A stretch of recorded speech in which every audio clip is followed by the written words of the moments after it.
Buongiorno, sono Sofia Milos, I'm Sofia Milos, and I'm going to show you how to make a rollato di tacchino al forno, which is basically a small roll-up of turkey breast, so like a little roast that we're going to braise a bit and then put in the oven. The ingredients you will need are turkey.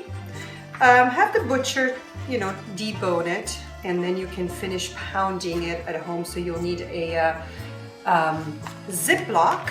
You'll put it in a Ziploc and pound it from the smooth side, not the edged side, so you don't break the meat, and pound out this way so that the meat gets a little bit larger. You'll make 2 pieces probably out of a piece like that, but we'll get back to that. You'll need some flour. I use gluten-free flours. You're going to need some eggs. I prefer soya-free, certainly free-range eggs, antibiotic-free. Some Italian parsley, one of my favorite condiments. You'll need some chicken broth, like we'll see, probably a cup of chicken broth. Some mortadella, which looks at the butcher. This is how mortadella looks like. It's so good.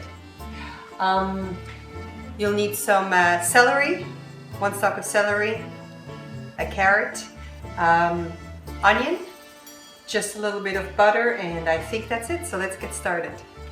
All right, so you'll need a Ziploc bag. You can put the turkey inside and a meat tenderizer. Very useful gadget. Anyway, use it from the flat side, not the edge side, because you don't want to break the meat. You want to pound it and pound it outwards so that it spreads.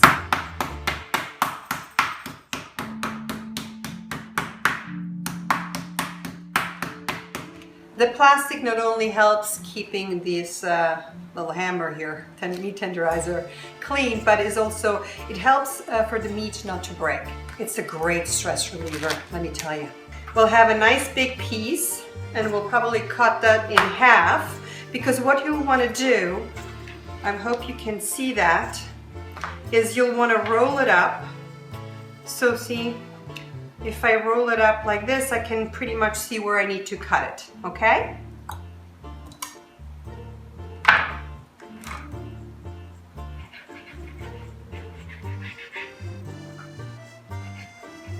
You probably after we'll need some toothpicks or a thread, a white thread, to tie it together. So that's as far as the meat, which we'll put some salt, which I prefer Celtic salt or Himalayan salt. If you don't have that, you can use sea salt. Some black pepper.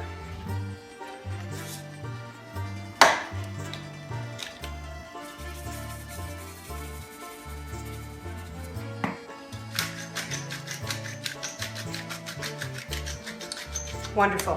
Now we're gonna use probably 1 or 2 eggs. You may not use everything on 2 eggs, because we're gonna make a little frittata, which is a little Italian omelette, where you need eggs, parsley, salt, and pepper. I prefer to crack the eggs on the surface first, so that you don't have the eggshell fall into your dish.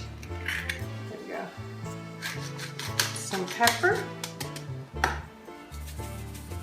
2 pinches of salt. Usually shake a few times for each egg. I don't know, I've always had this habit. That's how I know it's perfect amount for eggs or a frittata or omelette. We'll chop a little Italian parsley. You'll need the parsley for the roll-up as well later on. Let's add the parsley. A handful into 2 eggs. Let's heat it again and heat up the pan.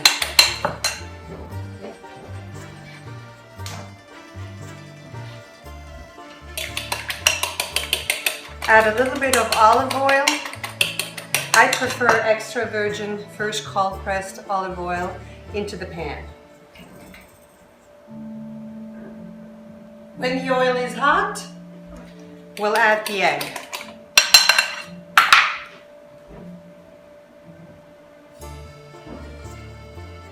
keep the heat on high. Now you don't have to flip it. You can just take a plate. Have I ever showed you that? Basically, you take a plate, put it on top, and flip it over. If you want to attempt, just give it a little, bring it to the end, right? All the way to the edge of the pan, and then flip. So our frittata is basically done. So this is how the frittata looks like, and we're going to cut that in half and put it in the meat. We've salted and peppered our little cutlets, turkey cutlets, front and back. We're going to take our mortadella. I'm going to put 2 slices of mortadella.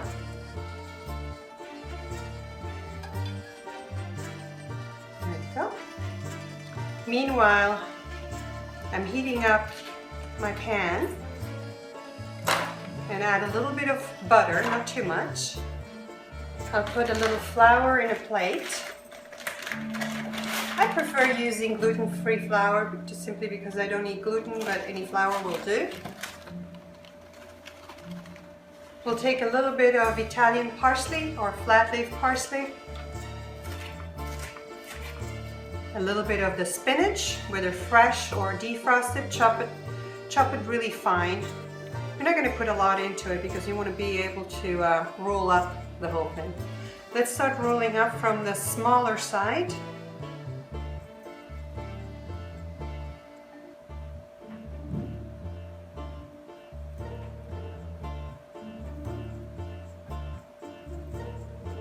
Now we'll need either toothpicks or preferably a thread because you want to close the edges as well.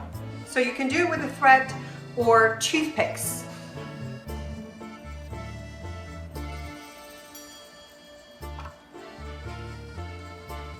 After you dust them with a little bit of flour, like a baby's bum here. There you go.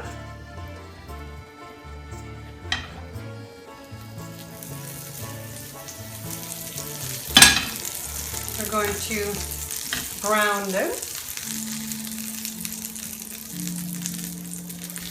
Then you'll need a Pyrex like this. Chop up the celery, add coarsely chopped onion, about a quarter onion. We want to brown them on each side. That will lock in the flavor and make it look pretty before we put it in the oven. Meanwhile, preheat the oven at 400 and we'll be cooking it for about a half an hour in the oven at 350-ish. You'll see the meat will be ready when you can poke through it with the tip of the knife.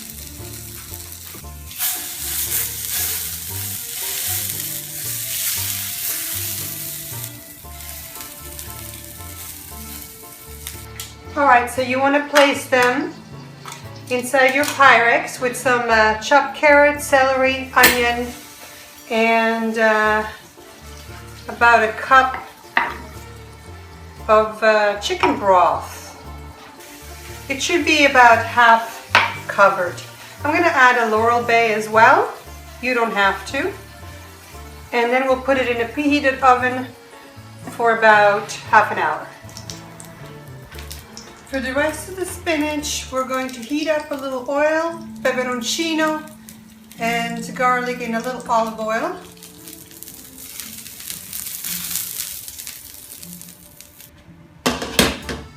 Add pepper, not too much because we put in some peperoncino, which is a Italian little chili pepper.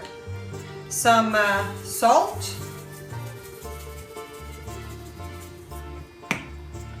There you go. And let it simmer.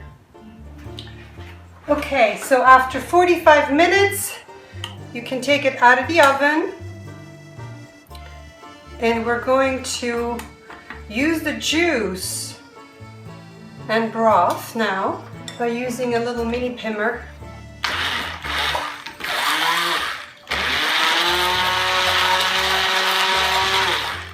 And you'll just mush down all the vegetables.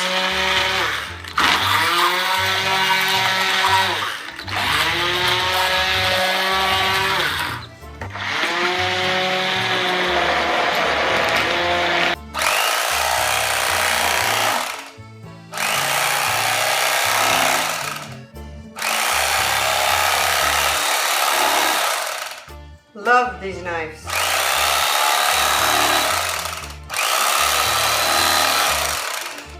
Beautiful. Okay, so now we're going to take our beautiful sauce after we display the pieces like this in a plate. Here we go. Yum.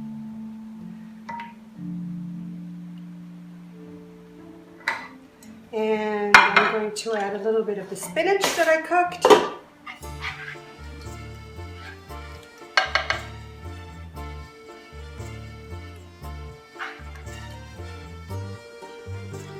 Allora, buon appetito!